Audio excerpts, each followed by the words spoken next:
Hello, everyone, and welcome to the Total Soccer Show. My name is Joe Lowery, and I am joined by the one, the only Graham Ruthven. Some say the Diego Luna to my Max Arfston, to recap the USMNT's 2-1 friendly loss to Turkey on Saturday afternoon. The game was just finished up. It's afternoon for me, Graham. It's not afternoon for you. I want to know how you explain to your wife and daughter that you're up late not watching Scotland, that you're up late watching the Yanks play soccer. How does this go down? Hello, Joe Lowery. Yes, they're used to this scenario by now. To be honest, a friendly between Turkey and the US is definitely not the weirdest match that I have stayed up late to watch. So this is just the life that I lead, the life that we both lead. Taylor and Ryan today. Taylor, I presume, felt too conflicted about a US-Turkey match, considering he's spent a lot of his youth throwing phones at players from the stands in Istanbul. And I presume Ryan is too busy celebrating England's 1-0 win over Andorra today. So, football's coming home and all that. So it's just the two of us today, Joe, to talk about this epic. Missing Ryan obviously hurts. His clever introductions I'll not be able to match. Missing Taylor is, though, the real blow for this show, not just because of his USMNT knowledge, but Graham, you make a great point. His pronunciation game is super strong on the Turkish player names, and I just don't have it in my bag, and I know you don't have it in your bag. So absolutely not. We're flying slightly blind. And I do appreciate the image of you telling your family what you're watching, and they're like, oh, that's too mainstream. Like, that's not even a deep enough cut. That's pathetic from you. We were going to talk all about the USMNT's 2-1 loss to Turkey. Graham, I want to start more generally, and we talked a little bit before we started recording about kind of our impressions of the game, and both timidly sort of said that was fun. What did you make of this game? Like, what's your macro 10,000-foot view of this match? Yeah, I thought it was fun. The tone was set by Mark Shaker, the anthem singer, really going for it with his anthem before the game. I mean, yeah, settle down, pal. Tyler Adams isn't even playing, but I thought it was a fun match, and maybe it's because the standard has been on the floor with this team over the last few months, really going back to last year. But yeah, I thought it was pretty good, with the exception of a ragged few minutes in the first half. I thought there was a lot to like about the US performance, and we can talk about the setup and the individual performances, and I'm sure that we will. But one of the biggest positives, just like the biggest macro positive from this game, I thought was the spirit of the performance, because that is a question that has been openly asked of this team. It's been asked by people within the camp, by Pochettino, reading between the lines of some of his comments recently, by some of the players as well. Would we see intensity? Would we see speed of play? Would we see players getting stuck in and rolling up their sleeves? And I thought we saw a good deal of that. And in terms of the actual soccer stuff as well, there was good pressure on the ball. There were some nice sequences as well. So I am broadly positive about what I've just watched. Yeah, I completely agree. It was not a perfect game from the U.S. men's national team, and that little window in the second half where all of a sudden it's 1-0 up to 2-1 down in kind of the blink of an eye was a good illustration of that, and the U.S. had given up some other looks earlier in the first half that we'll get to as well. Not a perfect game, but the fact that the U.S. hung against a Turkey team that has, frankly, I think it was the more talented team, the Turkish side in this game, where you have Arda Güler kind of dropping and dictating and wearing the number 10 shirt, and he looked like the best player on the field, to my eye. Zero surprise there. I think Turkey had the talent edge in this match, and that the U.S., with a very, very different group of players, with a much younger and more inexperienced internationally group of players, came out and were the better team for long stretches of this game, and at worst were not played off the field whatsoever by Turkey in this match. That was a real question, Graham, and I like that you brought that up. When Pochettino comes out and names the roster for this summer, it's disappointing in a lot of ways in my mind, because you're missing so many of the key players. But the natural question then becomes which guys can step into the spotlight. And we've talked about this before. That's how we're viewing these games. It cannot be about, oh, wow, how good is the USMNT right now? That's not what this is about, because you're missing half a dozen starters from this team, and another trio of starters didn't even play in this game for various reasons. And we'll get to some of that stuff. But when you're looking at this group, it is who can elevate themselves into a role where they can contribute next summer. Yeah. And I think there were some guys that made a decent case for themselves in this game. Yeah, the framing of these games is, as you say, Joe, is like individual performances, trying to extrapolate which of these guys can maybe do the job when we do have the full-strength team, if we're talking about the ultimate aim, by next summer, by the time that the World Cup starts. And also just like general principles of the performance, which you're looking at Pochettino as the guy to instill those things. I think anything beyond then, they're like the result, I mean, obviously, it feels unnatural to not really care that much about the result, but I'm not too worried about like losing a friendly to Turkey. But when you use that framing, yeah, I repeat my point. I think there's a lot to be positive about. Yeah, so let's dig into some of the stuff that we saw on the field in this game. I want to start with the lineup. And Mauricio Pochettino rolling out what was at its base shape in possession, sort of a 4-2-3-1. Lots of fluidity in this team, though, and it was a 4-4-2 defensively. I'll run through the 11, Graham, and then I want to get some of your thoughts on the player selections here from Mauricio Pochettino. In goal, Matt Freese made his USMNT debut, so his first ever appearance for the senior men's national team. Right back, another debutant, Alex Freeman, made his first appearance ever for the United States, playing on the right side of that back line. You had Chris Richards and Miles Robinson as the two center backs, Robinson on the left, Richards on the right. You had Max Arfston as the left back in that back four. Then in the double pivot, you had Johnny Cardoso on the right side, you had Luca De La Torre on the left side, and then Malik Tillman played as that number 10 in this team, with Jack McGlynn to his right, Diego Luna to his left, and Patrick Agyemang up top as the number 9. That was the thing I didn't know fully how this group was going to set up. When you look at the lineup, I didn't know, Graham, if this was going to be a 4-3-3, where you had maybe Tillman and Luna as the two narrow wingers, and Agyemang in the middle, and then McGlynn and De La Torre maybe as the 8s in front of Cardoso. That's not really how this looked when you actually saw the ball kick off in this match. Graham, what did you think when you saw Pochettino's lineup? Did anything here surprise you? I really didn't know what to expect. There was no frame of reference. It's a friendly match. Obviously, this roster is very different as well with the call-offs and the injuries. So if you'd asked me before the game for a prediction, I would have just kind of thrown my hands up and said it could be anything. Having said that, when the lineup was released and just seeing the names written down on a team sheet, it was quite stark, the lack of like true difference makers in the team. And I think ultimately in the match we did kind of see that. As positive as it was from the US, there was a lack of final product or cutting edge from the US in the final third, which ultimately showed in the scoreline. But in terms of the lineup, nothing would have surprised me. Matt Freese obviously starting was notable given Pochettino's recent comments about Matt Turner finding minutes. So it feels like he is maybe more open to experimenting with that position than initially seemed to be the case, with Turner getting a bunch of games as soon as Pochettino is appointed. Agyemang starting as well also confirmed what we thought we knew about the number 9 depth chart, which is that he is ahead of Brian White at this moment in time. Not really sure how to quantify Damien Downs' position in this roster. And Alex Freeman starting was exciting as well. Again, another mini statement that says that Pochettino is willing to give this kid an opportunity. And I thought, for the most part, we can dig into his performance a little bit more. For the most part, he looked at home in this environment. Didn't really look overawed. Chimes with what we've seen from him for Orlando. So there was a lot to look forward to. Or certainly there was a lot that was going to be interesting from the moment that the lineup was released. Richards was the only player he was the only holdover from the Panama game in March, and there were 8 MLS players in this lineup, which apparently was, according to Opta, the most MLS, the highest number of MLS players in a US starting lineup against a European opponent outside a January camp. A lot of caveats there, but since 2003. So that also potentially, although I accept there's a lot of call-offs and a lot of injuries, that potentially says something about where Pochettino is looking with his squad at the moment. I think it very much does, Graham. And one of the big takeaways for me when we saw not just this lineup, although, yes, this lineup, but also the roster for the summer in the first place, and heard Pochettino's presser afterwards, is he's making a statement to a number of players that have been sort of mainstays in this U.S. group for a while. Not the top-tier guys, not the Pulisic's and McKennies of the world who are not here for different reasons, but the Joe Scallies and the Josh Sargents and the Tanner Tessmans and that tier of players, that middle tier of the roster, those guys aren't here. And in their place, we saw a bunch of guys who are, if not fully new, although we did see some of that, players who are very, very early on in their U.S. tenures. Notably, we should make this clear, listeners will already realize it from me having read out the lineup, no Tyler Adams in this starting 11. He comes on for Johnny Cardoso at halftime in this game. No Serginho Dest either. And there was an announcement from U.S. Soccer in the last few days that Dest was going to be, he missed the Gold Cup roster, and he was going to be on an individualized training plan for the summer to make sure that he's in as good of condition as he can be following that ACL tear. So no Dest. Dest, from what I've heard, is not going to go to Nashville for that U.S.-Switzerland game. I don't even know if he was in the building in Connecticut for this match against Turkey. So we're not going to see Serginho Dest this summer either. So add him to the list.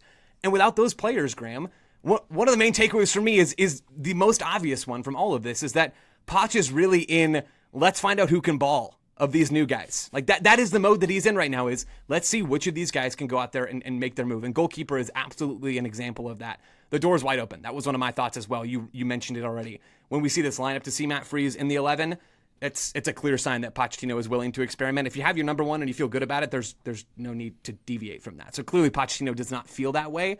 My other takeaway is when I saw the lineup, we talked about this last week.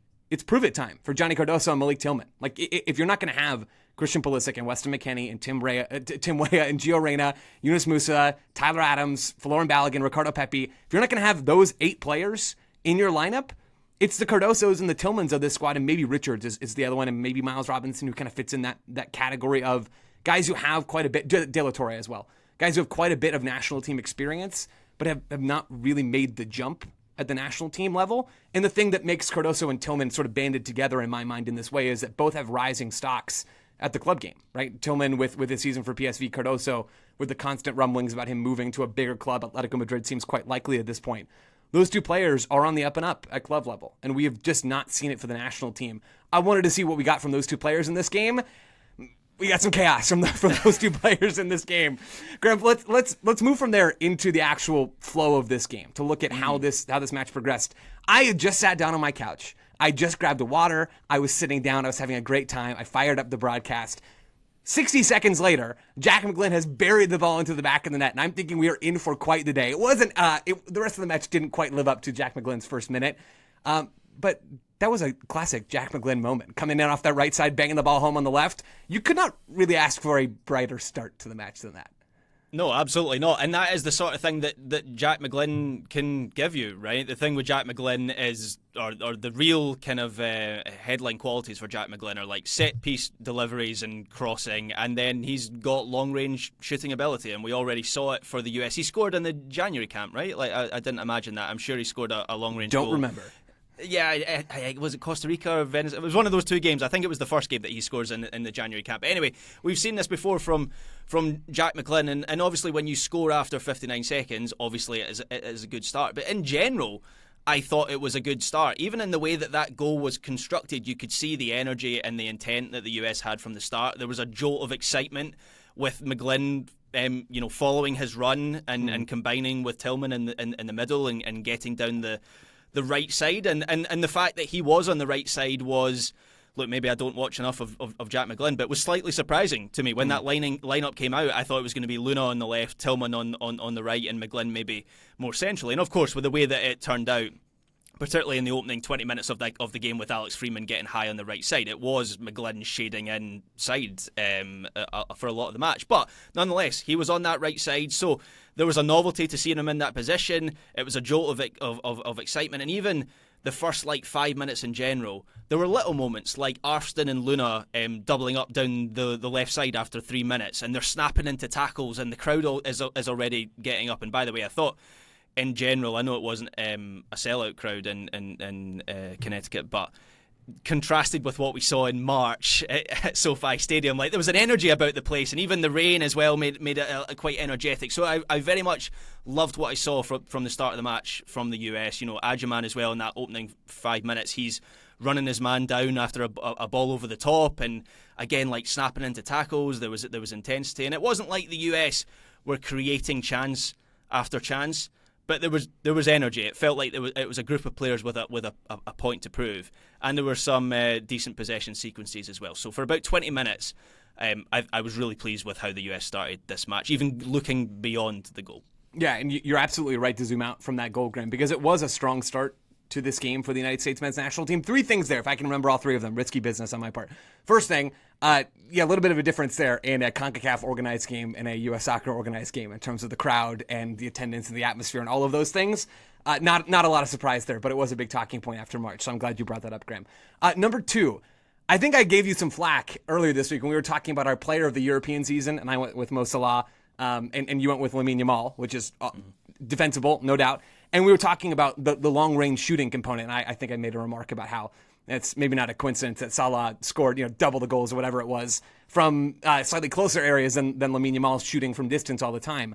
I am a skeptic when it comes to long-range shooting being a real differentiable skill for most players on the planet. I think most of the time you get a long-range banger and then the next 80 shots that you take from that spot don't pan out. Jack McGlynn's a little different. The sample size is tiny, and so it's a hard thing to actually go out and prove. But I saw Jack McGlynn score a goal, almost an identical goal, Graham, here in Phoenix in Houston's U.S. Open Cup win over Phoenix Rising last month or whenever that was. His left foot is different. Like, his ability to put his foot through it and to guide that ball. We see it with his long-range distribution. We see it with the set pieces, and that set piece dynamo anecdote that I bring up from Charlie Boehm's piece that he wrote earlier on this year. Like, he can move the ball in ways that I don't know that any other player in the U.S. pool can. He has his weaknesses also. He doesn't have a lot of mobility, and I think at times him playing so high and wide on that right side, which is not what he does for Houston, him playing so high and wide on that right side was not really all that effective for the United States. But when he can get the ball on his left foot in a dangerous area with the sight of goal, he is probably the U.S. player that I would most like. Wouldn't love it most of the time for anybody, but that I would most like to take that shot. And the third thing from all of this, and you touched on it really well, is the U.S.'s posture in possession in the opening minutes of this game, and really throughout much of the game. So rarely did we see Matt Freese lump a ball forward into the attacking line. It wasn't 0 times. It was, in fact, we saw Matt Freese do that in the build-up to Turkey's second goal of this game. But most of the time, the U.S. were building very patiently out of the back. And I thought they had a lot of success doing exactly that. And the goal sequence is not quite this really, nervy Maurizio Sarri, Napoli-era build-up play from the United States. But it is Chris Richards breaking lines to find Jack McGlynn. And then you talked about it, Graham, from here. McGlynn and Tillman sort of working together, and McGlynn following up that pass and going and finding space between the lines. And then he receives and goes and cuts inside and scores. The U.S. had a lot of really nice build-up moments early on in this game. They took advantage of the fact that they didn't have wingers in the lineup. And by that I mean they were constantly doing the thing that you kind of need to do if you don't have guys who can really go and attack in wide areas and win 1v1 duels in possession and go and dribble past players. Max Arfsten probably the most capable of doing that in this group of players. But when you don't have those guys, when you don't have Pulisic and Weah, and instead you have Aluna and McGlynn playing on the wings, it is natural, and I think the right play to go and drop those players deep, have a very fluid midfield, what turned into like a quintet in this game of Cardoso and De La Torre out of the gate, and then Tillman as the 10, and then the two nominal Y players that we've talked about already. Those guys were so fluid, and I think so effective at picking up space. It was refreshing. Like I think that's the thing that we're both glomming onto in this game of why it was more fun to watch, because these players seem to understand how to move, how to rotate around the field, how to play off of each other, and seem to have a real knowledge of how to work together, despite the fact that, Graham, they haven't really done that much before. Yeah, it seemed like it took a while for Turkey to get to grips with what the US were throwing at them. I don't think they fully expected McGlynn to be shaded towards the right to start this game, because if you look at the goal, it seems like they get drawn to Tillman, almost like, I can't quite remember who was playing left back for Turkey, I apologise, but it seemed like that player got drawn into Tillman expecting him to be the right-sided player that he had to then follow, and then all of a sudden he wasn't, and McGlynn was down the right side. And there was another sequence like pretty similar to that soon after, when McGlynn shoots over from a similar situation. So it was a repeatable thing for the US. Heat check from Jack McGlynn was that shot. Yeah, that was the heat check. Yeah, not every single time. He's not quite Lamine Yamal. No. I also thought the US, and look, we can talk about the individuals in this US double pivot, because there's a stark contrast between the two of them. But I also thought conceptually, the US double pivot coming deep in build up was then pulling Turkey out and then opening space in behind up until Luna and Tillman. And it was about activating that space. And the US got through the first line of confrontation a good number of times in that phase of the game. Now, I thought Luca De La Torre was much more effective in doing that as an individual than Johnny Cardoso, who we haven't even talked about his calamity in the equalising goal yet. But nonetheless, I thought it was the setup was good from the US. I liked having the way that the game started. I like having Arfsten and Freeman as the high and wide fullbacks, and having the two in the build up and having the double pivot coming deep. Obviously, that then changes with the two quickfire Turkey goals, and Freeman gets kind of pulled back into the three. Arfsten stays really high, and I'd like to talk more about Arfsten later in the episode, because I was pretty impressed by him. But yeah, the US forced Turkey to respond to something in the game. It looked like Montella pulled I think it was Aydin back into the defensive line against the ball to create a back five. Turkey then also started to do a better job of applying pressure in the midfield, and the US started to turn the ball over a little bit too easily. But nonetheless, they forced a high-level opponent into changing the way that they started the game because of the way that the US started the game. So that was a positive. Yeah, big difference in personnel, I think, from the March window, and guys who can, it sounds simple, but guys who can complete a pass reliably. And the difference between Freeman and Scally and getting De La Torre back in the midfield and the comfort on the ball that he provides, and getting, Luna in the lineup from the start, things that we were clamoring for in some ways back in March, and things that we weren't yet clamoring for but are now. I think you could certainly see a contrast there in the US's posture on the ball in this game. We've teased the Cardoso thing enough. We're going to tease it one more time. We're going to take a quick break. We will be back after these delightful words from our sponsors. And then we're talking about what is, I think, the funniest moment of this game and the funniest US moment, maybe since Serginho Dest booted the ball out of Trinidad and Tobago a couple years back. Stay with us. We'll be back right after this break. Welcome back to the Total Soccer Show. We are here to continue chatting about the USMNT's 2-1 friendly loss to Turkey on Saturday. Graham, we talked about what went right for the U.S. in a lot of ways early on in this game. Some really smooth possession movement, some free-flowing interchanges from the U.S.'s attacking group and their midfield personnel. Things did take a turn through the first half, and I think they took a turn even before Turkey scored their 2 goals in 3 minutes of this match. One of the criticisms of Greg Berhalter's U.S. men's national team, and Greg Berhalter in particular, was that he was a little slow to adjust in games, where you would have the opposition come out there and have something that was clearly challenging the U.S., and Berhalter maybe wouldn't make the change all that early. I think we saw Mauricio Pochettino fall into a similar trap in this game. And here's what I mean. The U.S. I referenced earlier were pressing in a 4-4-2 structure throughout this game. Turkey start, and they're building with just the 2 center backs against the U.S.'s front 2. That is a goldmine if you're the defensive team, where you can just go man for man across that front 2. You can restrict passing angles. You can keep opposing midfielders in your cover shadow quite easily because you're matched up man for man. About 15 minutes into this game, the U.S. have had their early forays into the attack. They are the better team early on in this game, as we've discussed. About 15 minutes into this game, we see Turkey adjust, and they drop another player into that back line, where now instead of building with 2 against the U.S.'s 2, they're building with 3. And that player changed a bunch. It was a midfielder at times. At times, it was even Goulet dropping way deep to pick up the ball. And all of a sudden, it's a 3. And when Turkey make that change to the 3, they have a couple of really dangerous moments. Graham, I don't know if you remember, there's the sequence where the ball comes in long over the top, and Miles Robinson's keeping Turkey onside, and that's the cutback that Arda Güler ends up missing. Yeah. Then like a minute later, Turkey That's the warning sign. That's the warning sign, absolutely. A minute later, Turkey don't pass the ball over the top, but they keep using that 3v2 advantage that they built for themselves, and they go and progress the ball on the ground into central midfield. The U.S. don't have a ton of steel in this midfield group out of Johnny Cardoso, and even then I'm still not all the way there defensively. But they're a pretty lightweight unit at times defensively, the United States, in this match, just based off of the personnel. Turkey glide right into midfield because they have that +1 that could circulate the ball to find that player and move on. That, Graham, I think is where the tide turned. Did I think it was going to turn so starkly that Johnny Cardoso was going to just boot the ball into Arda Güler in his own box? No, not really. But it was clear, Graham, to see that there was a momentum shift in the middle sort of that first half, excuse me. Yeah, Johnny, and it culminated in Johnny getting foosballed. You know that way where you bash the ball off the opposite foosball player and it ends up in your own goal. That's essentially what happened to Johnny. And the mystery remains. I kind of got what I wanted out of the lineup from a Johnny Cardoso point of view, because I did want him to start. I wanted to see more of Johnny in this window. I wanted more evidence. This is a player who's apparently on his way to Atletico Madrid, has had a good season in La Liga. It's not a myth. I have watched enough of him in La Liga for Real Betis to know that he has had a good season. I remember we highlighted a game against it was against Real Madrid. He had a really good game earlier in the season. We talked about that in the weekend review. But he is not good enough on the ball for how the US use him. And the best explanation that I can come up with, and look, this doesn't really go all the way there as an explanation because he still should be better than he's shown for the US. But the best explanation I can come up with is that for Betis, he's got an abundance of players around him who can do the possession stuff, right? That is not the same situation for the US. So even in a game where he has got someone like Luca De La Torre next to him who can get on the turn and pick a pass, and he did a bunch of that in this game, you're going to have touches of the ball at the base.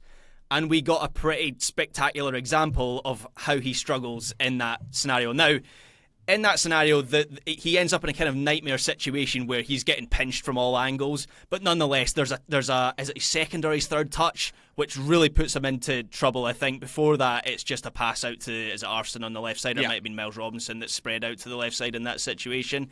Yeah, not great from Johnny Cardoso. And unfortunately, in terms of his overall performance, there wasn't really enough to offset that. I mean, obviously that was the worst moment for him in the game, but we didn't really see a lot else from him, and then he gets hooked at half-time for a player in Tyler Adams in the second half who does that job just at a much higher level. Yeah, Graham, I love this moment still. I'm still laughing at it. It's a friendly. We can laugh at these things, right? I would love to, and I was sort of planning to when I first saw this moment, to take my Cardoso victory lap of, like, again, I just don't see it. I don't understand. He's never played well for the United States men's national team. I sort of called this, and I mean, that's all true, and I kind of still want to take the victory lap. But I ultimately, I really do want to go back to what you said, where you provided a lot of nuanced context to this moment. The difference between how the USMNT have used Johnny Cardoso historically and how they certainly used him in this game as a rhythm-building, deepest-lying midfield presence for the United States, a team that in this game had 59% of the ball. Like, they dominated possession against Turkey, and that was always going to be the case. We know that this Turkish team doesn't like to really play on the front foot all that much. Cardoso was asked to be that reliable presence at the base of midfield on the ball. And at Betis, he's just not. Like, at Betis, we talked about that game against Real Madrid where he's so impressive. Well, against Real Madrid, you're going to be a disruptor. You're not going to be a creator, because Betis were not being creative in that game. They were having to suffer and go and cover ground. And I think Vince for Scuff made a good point about this on social media. I completely agree, and it's exactly what you just expressed, Graham. When we're trying to find solve the mystery of the difference between Johnny Cardoso for the U.S. and Johnny Cardoso for Real Betis, like, let's start with the roles that he's being asked to play and the differences between those roles. I think ultimately you had one underline in there about how he still should be better at this stuff. And that's true. Fundamentally, I agree with that. I'm not trying to give Johnny Cardoso a get-out-of-jail-free card. I'm not, believe me. But I do think that it's worth considering when we see Cardoso at his best for club level, and in what context that is, against the ball, defense first, disruptive, covering ground, breaking up play, and what he was asked to do in this game and what he's been asked to do for the U.S. before. Those things are very, very different, and it shouldn't be a huge surprise that he's playing different games as a result. Yeah, for a lot of the first half, he was, when the US were set up in the two, when they had like the two Freeman and Armstead really high and wide as the fullbacks, Johnny was the one a lot of the time dropping into. Del Torre did a decent amount as well, but he was coming so deep to get the ball off the two centre backs, and because on my broadcast, De La Torre and I kept on getting the two of them mixed up because they look a little bit similar from high up, and they were also wearing 14 and 15, so I was getting a little bit confused there. And so for a lot of the match, I thought, oh, it's De La Torre doing that, and then I kind of realised that's Johnny that's doing. And I'm thinking back to watching him for Betis, and as I say, like, I watch a fair amount of La Liga. I can't ever recall him doing that for Betis. It was a new thing for him, and obviously it went badly wrong, so let's hope we don't see that experiment again. Yeah, I mean, it does continue to raise the question of when will we see Johnny Cardoso at his best, and when will the U.S. best position him to do that stuff? Or really what I think the actual question is it worth shaping more of how you want to play around Johnny Cardoso? I think the reality is there's going to be games that he's a better fit for, and there's going to be games that he's a worse fit for. And I would imagine the Tuesday against Switzerland, a team that is much more creative in possession, is much more inclined to keep the ball, will be a better fit for Johnny Cardoso. The challenge for him is that Tyler Adams is still top of the depth chart. I think we saw some of what Tyler Adams brought to this game in the second half. We talked about, Grim, the first Turkey goal. Let's do the second one very, very quickly. I don't have as much to dig into on this goal. It's the 27th minute. It's a long ball from Matt Freese into Diego Luna, which I don't understand, first of all. And we didn't see a lot of that in this game, but it's not a surprise that the U.S. didn't win the first ball. They didn't win the second ball, which was a bit of a theme for that De La Torre Cardoso midfield group. Golero then plays forward quickly. The U.S. can't clear the ball from their own box. Miles Robinson, I don't know exactly how much blame to place on him in this case, but he doesn't clear the ball cleanly, certainly. And all of a sudden, you blinked and the U.S. are down 2-1. Yeah, the main issue with this goal is that the US tends to struggle to defend their own third when there's bodies in the box. So I don't know if there is necessarily someone to blame for that second Turkey goal. It just seems messy where Robinson and Richards end up too close together. And look, it's a moment where they're scrambling to get a block, so even there, I don't think it's a huge error by either of them. The ball kind of bounces around in the box. Nobody really takes command. It's a half clearance from Robinson. I just feel like a dominant defensive presence deals with that, but it's not. It's nowhere near the Johnny Cardoso mistake in terms of pointing the finger or blaming anyone. But yes, it's not a great look for the US. It's a messy defensive moment. I thought the U.S. looked a little stunned for the following few minutes after those couple of goals, understandably so. They didn't progress the ball quite as cleanly or quite as often in the rest of that first half. They were outshot 3-9 in the first half as a whole, and we've already talked about those couple of McGlynn shots very early on that represented 2/3 of the United States' chances inside the first 45 minutes of this game. The U.S., I think, end up sort of seeing out the rest of that first half. There's a couple of moments here, a couple of moments there. Luna and Arston kind of building into the game on that left side, having a little bit of joy as they progressed. But then we get halftime, Graham, and we get a couple of subs. I think maybe some telling changes here from Mauricio Pochettino. It's a little too early to know for sure. But we do see Tyler Adams come on the field for Johnny Cardoso, and we see Mark McKenzie come on the field for Miles Robinson. To my eye, it looked like a couple things happened in the second half, where Tyler Adams brings a steadier presence at the base of midfield than Cardoso. He's quicker to react to some of those defensive moments. He's quicker to those second balls. Not perfect on the ball. He's a turnover himself in the 56th minute that is I believe, back in the U.S.'s own third. So is let off a little bit at times in possession, Tyler Adams, but he does bring that kind of grown-up approach to midfield. I didn't think Mark McKenzie really stood out a ton in this game, but you get those changes. And then you also get the U.S. back to doing some of the things that I think found success in the first half, that they found success with in the first half, of controlling the ball, building short. There were some challenging moments for the U.S. In that build-up, but even when they were struggling to progress, they would then work the ball around the other side and they would find an out ball. And as long as they were moving the play on the ground through Turkey's lines, I think they had a lot of success in the second half. They ended up outshooting Turkey wildly in the second 45 minutes. And I think, Graham, ended up being a little bit unfortunate not to find an equalizer. Yeah, it felt like a more sustained performance in the second half. I think I haven't seen any kind of like heat maps or anything, so this is just kind of eye test stuff, my kind of hunch. But it felt like the US were higher in the field for longer, for more prolonged periods of the match. And look, maybe that then we didn't get as many kind of back to front moments as we did in the first half, like for the McGlynn goal, where there was like a real jolt of excitement with the US getting forward. But as you say, Joe, the US actually converted into shots reasonably well. Obviously, there was the Malik Tillman header, which is the game's big golden opportunity. Yep. You also have a couple moments for Max Arston getting into the box. There's a header at the back post where he's maybe not expecting it to reach him, but nonetheless it's a decent opportunity. There's another moment like 5 minutes after that when he gets forward and he has the shot himself when he might have set it back to De La Torre. So it felt like the US were able to have looks inside the box in the second half, which, for as positive as they had been in the first half, was something that was potentially missing. Totally agree. Okay, Grim, let's wind the actual game flow stuff down. Let's take another break. When we come back from this break, we're going to look at some individual U.S. performances, talking about every player on the 11, subs that stood out, all that stuff and more. Stay with us. Welcome back to the Total Soccer Show. We are diving into individual U.S. performances from this match. And Graham, I think this is, in so many ways, bad thing to say as we're just now in the third segment, I think this is kind of the real meat of the show and the real meat of this summer. I think these individual player talking points will be repeated talking points, frankly, from us here at TSS throughout the summer because of reasons we've already stated about the difference in the roster and the player pool and what we can actually learn from these games. Let's start at the front and work our way back because defending is boring. Let's start with Patrick Agyemang. Graham, I have lots of thoughts on Patrick Agyemang, or at least I have lots of passion behind my thoughts about Patrick Agyemang, but I want to start with you because I'm differential like that and I want you to look good. Graham, what did you make of Big Pat in this game and what he brought as that lone nine? I'm interested in your thoughts, Joe, because I'm not as passionate. I thought he did okay. I thought it was, for a lot of the match, the typical Patrick Agyemang experience in a lot of ways, where his physical attributes were the positives over the technical stuff. I thought he got. This is one of these thoughts, Joe, where if you have an opposite opinion, you could maybe convince me otherwise. I'm trying to form this opinion on the fly. Yeah. I thought he got better as the the game went on, because in the first half it felt like he was maybe too eager to get on the turn, and Demiral was I thought, getting the better of him in a lot of those battles. I thought his hold-up play was better in the second half, where it felt like maybe Pochettino had told him to keep it simple, to bring others in. I think the Arston header comes from a sequence where Ajman sets it back after taking a pass. It might have been another moment, but it was certainly an opportunity in the second half. Comes from an Agman setback on the right side, and then the cross comes in.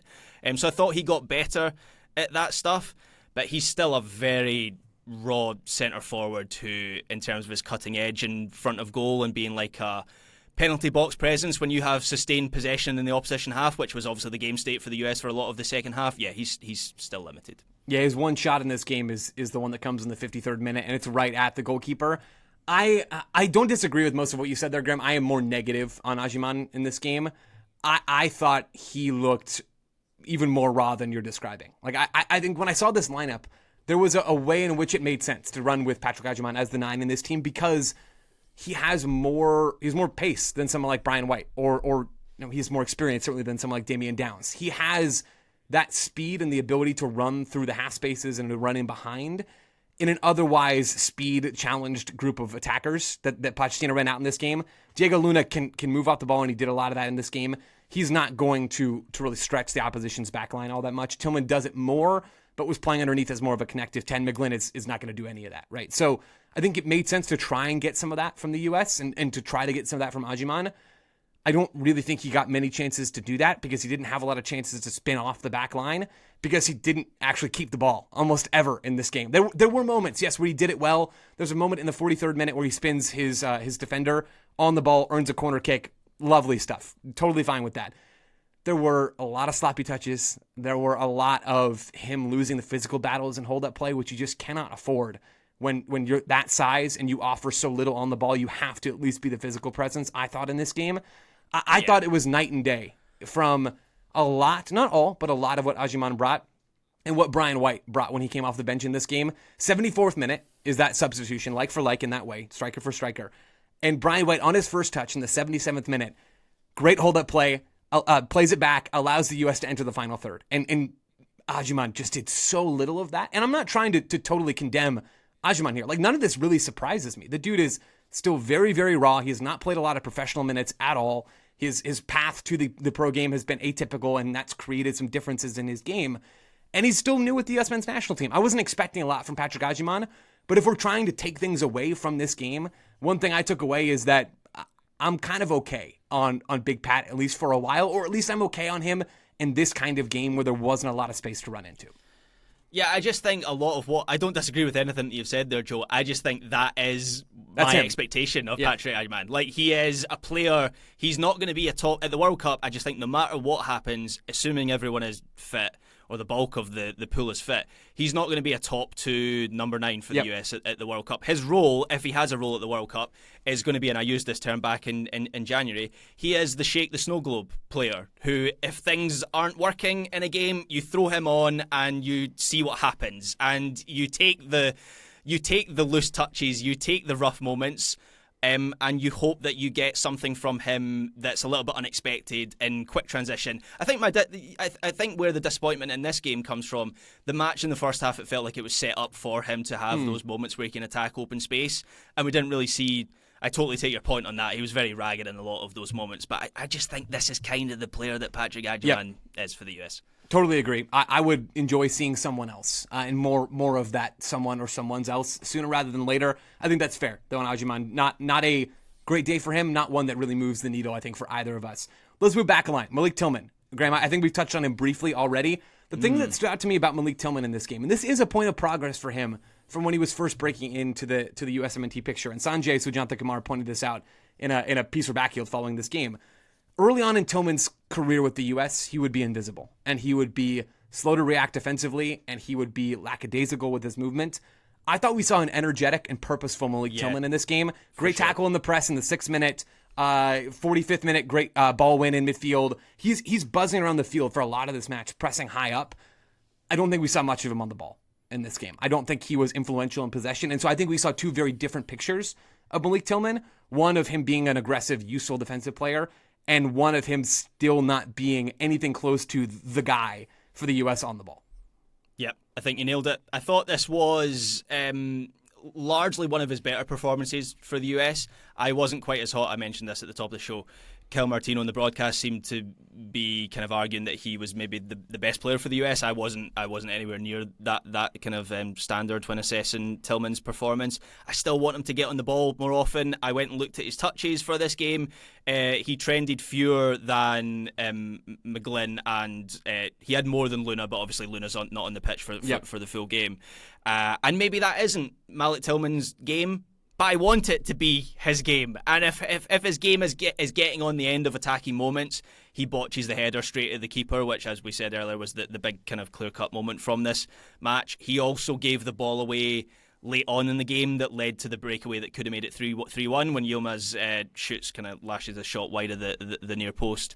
But there were 2 or 3 moments in this game where he was an effective valve in the middle, not least for the McGlynn goal, where obviously there's a lot for Jack McGlynn to do from that moment, but nonetheless he is an active part in that sequence. And as you say, Joe, I thought the real positive for him was his pressure on the ball was really good. He contributed to a few pinch moments where the US won the ball high up. So I would still say this is progress on what we have seen from Tillman in general for the US to date. I would as well. Again, more on the defensive end than on the attacking end. I think I'm still waiting for him, or I'm even still skeptical that we're going to see that Malik Tillman who's putting up crazy Eredivisie numbers, because the context is so different. He doesn't have, certainly in this roster, the players to feed him, and I don't think those players really exist in the U.S. pool. They exist probably to a slightly greater degree than what we saw in this match, but Tillman, I think, is still not going to be set up to really thrive in possession for the U.S., but we'll see. I didn't think he was bad on the ball in this game. I just didn't think he was wildly impactful.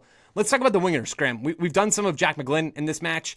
I think the big takeaway, other than the banger being awesome, and we've hit that already, is just how wide he was for so much of this game once Alex Freeman ended up playing a little bit deeper. That's something that Jack McGlynn, to my knowledge, has never done. It's not a supernatural fit for him. I think what that says to me is that Pochettino wants to find a way to get him on the field. And that's easier to do in this group of players where you're missing so many guys. But I think Pochettino likes McGlynn. If we cast our mind back to the March window, it's McGlynn who comes off the bench in that game against Panama, if memory serves, rather than a Gio Reyna or a Diego Luna. I think Pochettino really does like him some Jack McGlynn. I would not be surprised if we end up seeing a lot of him throughout this summer. Mm-hmm. I'm looking at Diego Luna briefly as well. I didn't think this was Luna's best game. I didn't think he ran the show for the U.S., which is it's sort of maybe irrationally what I'm waiting for him to do. I don't know if he's that player. We don't have enough evidence to say that he is. I thought he was the most effective, maybe outside of Max Arfston, but one of the 2 most effective players in the final third for the U.S., where he didn't do a ton of the ball progression stuff that I think McGlynn did and De La Torre did so well in this game. But in the final third, and this is on brand for him, if you were looking for someone with ideas and to play a one-touch ball or to combine with you in a tight spot or to play that last pass, that was Diego Luna. And I didn't think it all quite came together for him in this game deeper downfield, but man, in the final third, he was a valuable presence for the U.S., I thought.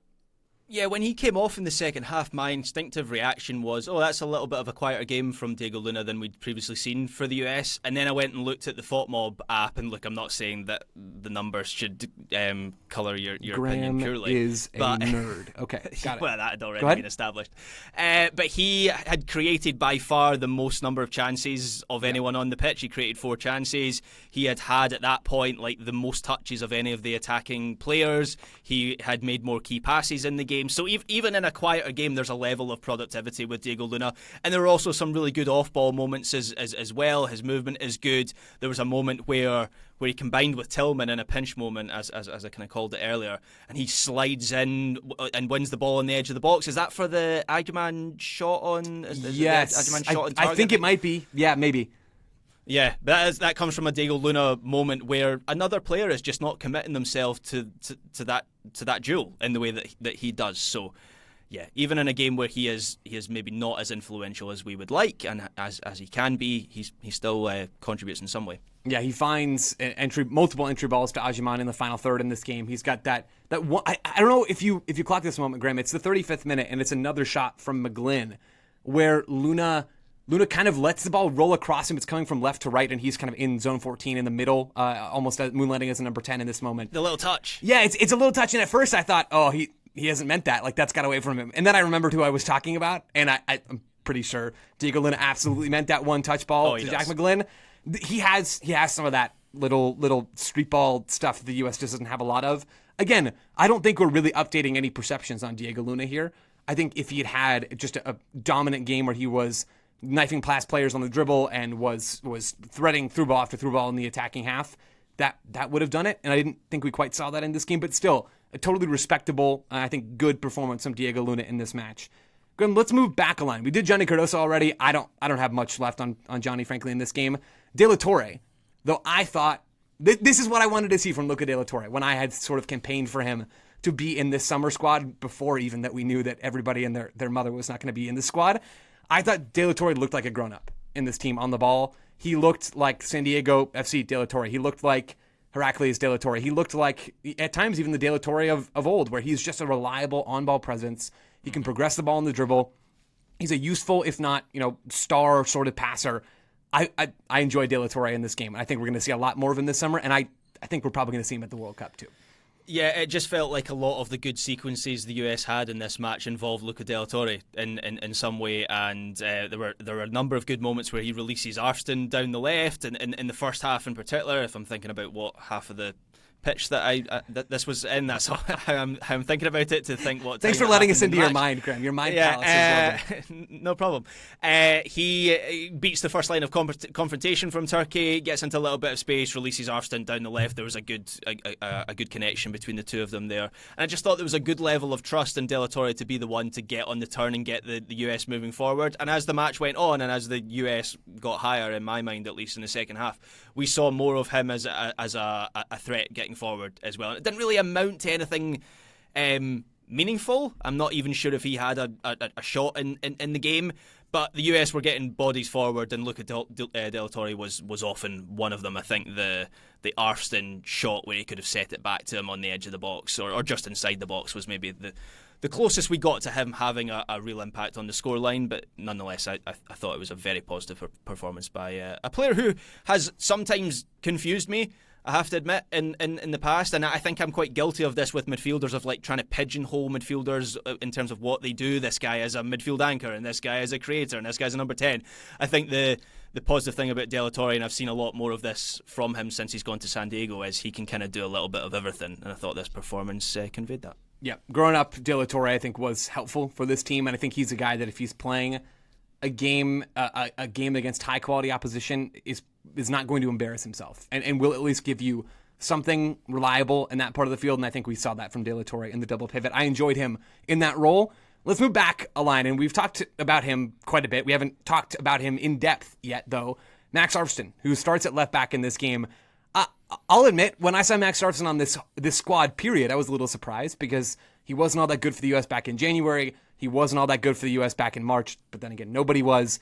But when he's named to this roster and John Tolkin and Caleb Wiley aren't, I was surprised. Now, we've since seen John Tolkin brought into camp for the U.S. men's national team as Dest is going out the other way. Which I didn't know about until I saw the bench before this game and went, oh, John Tolkin's here. Does Pochettino know about that, or has he just turned up? He's here. He's arrived, and he's brought his theories with him. John Tolkin on the bench for this game.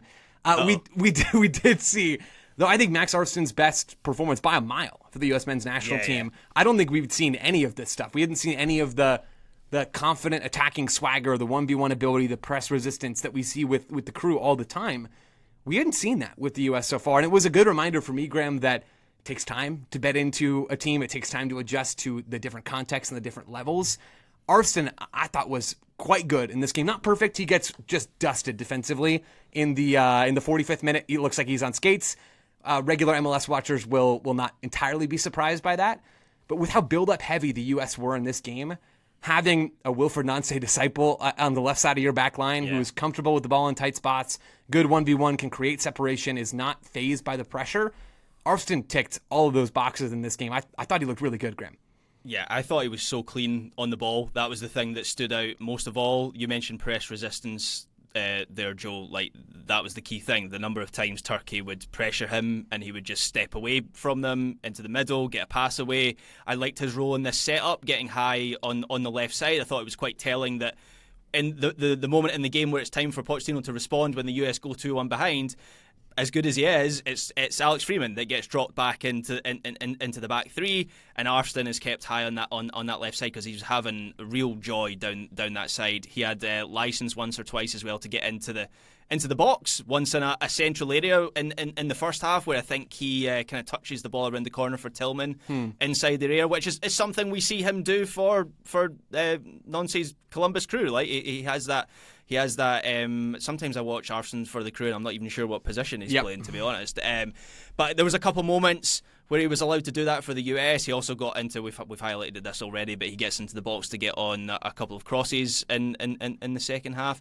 And there were a couple of ragged defensive moments, and when the US, there was a couple of moments where the US turned the ball over, and it was quite clear that like he was missing out of the defensive line. I'm not really sure what he can do about that in that role. That's not really on him, but nonetheless, defensively there were some moments, but overall I really liked his performance, and I'm pleased for him because I like Max Arsene. When I watch him for the Crew, he's one of the purest embodiments of Nancy ball for that team, and so I want to see if that can be translated into the national team, and this was certainly the closest that we've got to that. Yeah, it's shaping up to be a big summer for Max Arsene. He's got real interest from Toulouse in Ligue 1.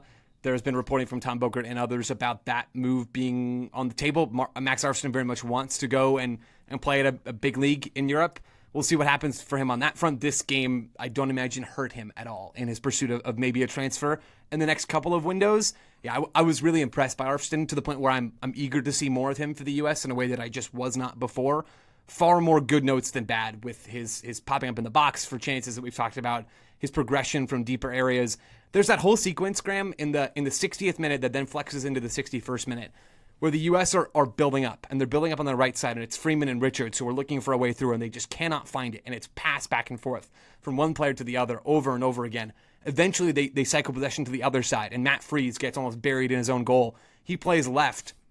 I don't know. I can't remember if it's to McKenzie at that point. I think it is. Plays left to McKenzie. McKenzie's now basically on the end line for the U.S., and McKenzie plays the ball to Arston, and it's tight, and it's really tight on that left side for the U.S., and they get out, and Arston plays a really big part in that.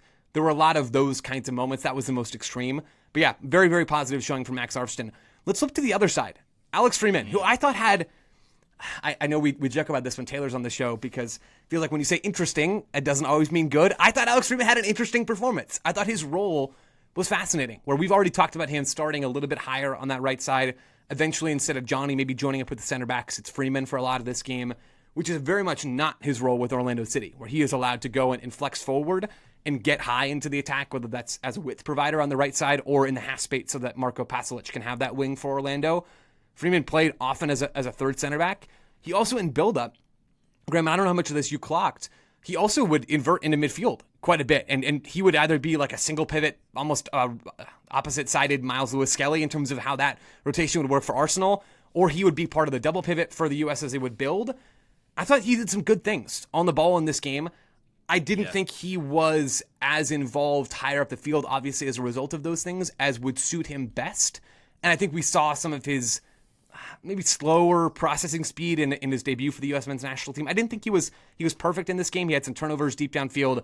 But the technique, his passing technique, and his vision and his comfort rotating into different spots, this is a 20-year-old kid. I mean, kid, maybe it's a bit harsh. He's a 20-year-old young professional soccer player in his first season of minutes at the senior level who's being asked to play a very, very intricate right-back role in a game against a real team in this game, to go from right back to right center back to single pivot six to double pivot six to wide attack. I mean, he checked so many boxes and wore so many hats that even though I wasn't wildly impressed with his performance in this game, I am impressed with his processing of going through all of those different roles and not totally floundering on the field. So I wasn't blown away by Freeman in this game in the way that I kind of hoped to be, because I've hyped him up a lot.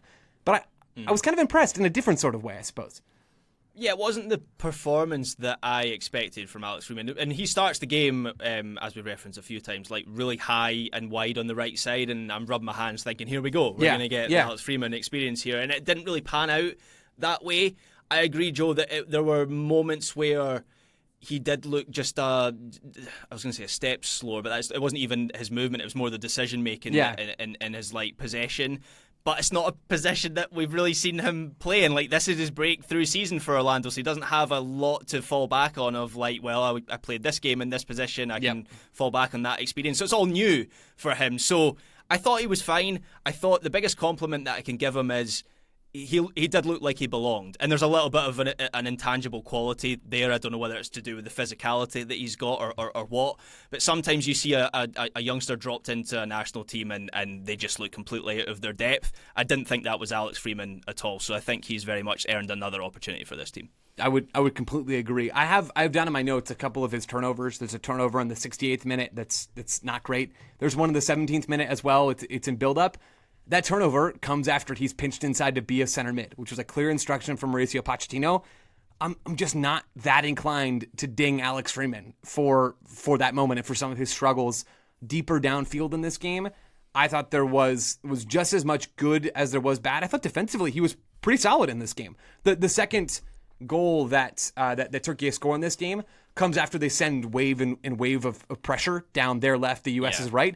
But Freeman makes the first tackle and just doesn't have... And there's nothing he can do about the second one. There's just another player coming at him. Totally agree. And to be that solid defensively as a 20-year-old kid, again, not totally blown away, but I genuinely think he had the most intricate tactical role of any U.S. player on the field, flexing within all those different positions. And I thought he was fine, which is not bad for your very first game with the U.S. men's national team. So I got some love for that.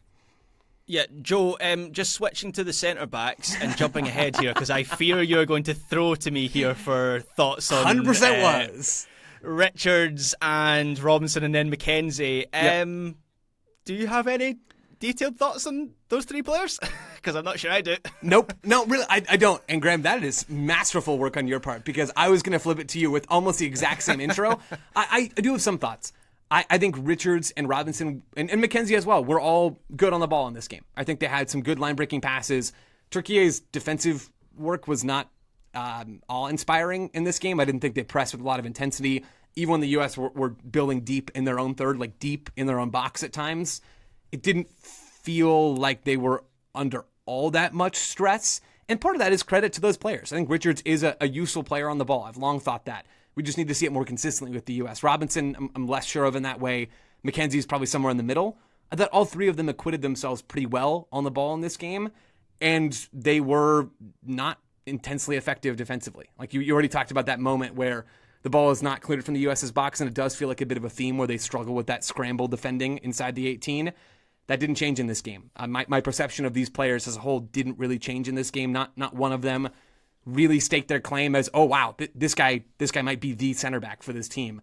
I think we're exactly where we were before on the central defensive depth chart and central defensive play from this U.S. team, relative to like 24 hours ago. Yeah, I would agree with that. I thought Richards was maybe the more impressive of the three, but that might even be a kind of like intangible thing where he was just like the most involved and as I saw more of him on the ball and involved than any other player. So I thought it was a fine performance defensively by the US. And Matt Fries, besides the two goals, didn't have a huge amount to do in the game, but does make that pretty impressive save from, is it Koçu, the Turkish player who has the shot, and he kind of like palms it over the top of the bar. So again, similar theme for the defence, fine from just didn't have that much to do, Matt Fries. And I think that save you're talking about was in the 23rd minute, and it was fine. Like, it's a somewhat routine but nice looking save from Matt Fries. I wasn't impressed with his distribution in this game, Matt Fries. I thought he was okay on the ball.